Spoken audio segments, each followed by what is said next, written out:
God, I can't believe this." The words escaped her without sound. She stood in the hallway with a folded towel in her hands, listening to her son's voice slip through the barely open door. "Thursday, same place. I'll bring the papers." Her fingers tightened. "And don't send anything to this address again. Not the house. Never the house."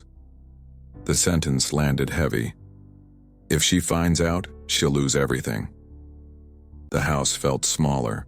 The family photos on the wall, birthdays, a graduation smile, suddenly belonged to a version of life she wasn't sure she lived in anymore. "Don't worry," he added. "She doesn't know." The call ended. Silence returned too cleanly. She turned toward the linen closet just as he stepped into the hallway, already wearing the version of himself that belonged to her. "You okay?" he asked. "Fine," she said, because fine was easier than anything else. That night, she didn't sleep. The words repeated with the steady rhythm of the ceiling fan. "Not the house. She'll lose everything." By morning, her mind tried to soften the truth. Maybe it was work trouble. Maybe he was fixing a mistake quietly. Maybe this was protection, not betrayal. That afternoon, his phone vibrated. He stood up too quickly. "I'm gonna step outside," he said, already turning away. Through the glass, his voice returned. Low. Controlled. She understood then that the calls weren't new. They were practiced. Later, while he showered, his phone buzzed on the counter. The screen edge lit enough to show a preview. Thursday. Envelope. Do not use her address. Sender, M. Another message followed. If anything goes to that house again, it's on you. She stepped back from the counter. This wasn't just secrecy. It was containment, a rule built around her home. At dinner, he laughed once, too carefully. She noticed how he angled his phone away whenever it moved. Her mind offered a softer explanation. Maybe he was being threatened. Maybe this was about money, not danger. The hope lasted until she remembered the word, house. Thursday morning, he dressed with quiet urgency. Wallet twice, phone twice.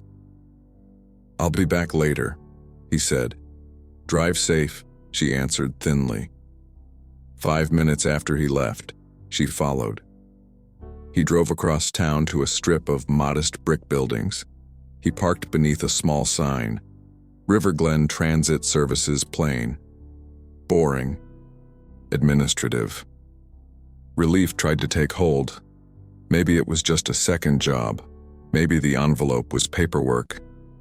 The relief cracked when he walked out with an older man and took a thick envelope without surprise. Routine. She memorized the address and went home with the taste of metal in her mouth. That evening, while taking out the trash, she found a crumpled receipt on top of the bag. River Glen Transit Services. It wasn't one payment. It was many. Dates and amounts forming a pattern. Months, maybe longer. The idea that this was criminal tried to rise and failed. The paper looked clean, logged, ordinary. The ordinary made it worse. This wasn't chaos. It was a second life built on schedule. The next day, she placed the receipt on the table while he made coffee.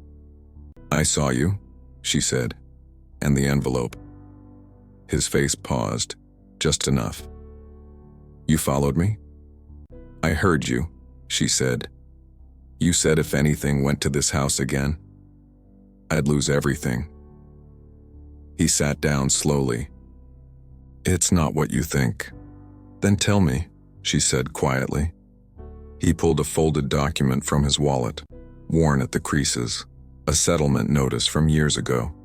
An incident when he was 17, not violent, reckless, expensive. "I've been paying it," he said, "for years." Shame filled the space between them. You hid it, she said. I didn't want you to worry, he said. I didn't want you to look at me like I ruined everything. You let me live in the dark, she replied. That's worse. He nodded once. She pointed to the receipt. Why the threats about my address? He hesitated, then opened his phone and slid it toward her. A photo of a letter. Her address at the top. Language about default, collateral, consequences. I intercepted it, he said, before you saw it. The worst injustice landed after the middle. The secret had already reached her door. M is Martin, he added. He owns River Glen. When he took over his father's company, he inherited the debt and the leverage. Leverage. The word made the room feel colder. You've been letting him use our home as pressure, she said. I tried to keep it away from you, he said. You kept yourself away, she answered. Silence followed, heavy, honest. What happens Thursday? She asked. I go there, he said. I sign, I pay, I keep him calm. And if you don't? He sends another notice. He calls. He shows up. She stood and opened the drawer by the fridge. Mortgage papers, utilities, insurance. She placed the folder beside his receipt and the old document, a simple physical line between secret and home. No more secrets under this roof, she said. You're not going alone anymore. He shook his head. You'll make it worse. She met his eyes. You made it worse by letting fear live in your voice in my house. He looked stunned, not by anger, but by the fact that she was staying. I didn't want you to see me like this, he said.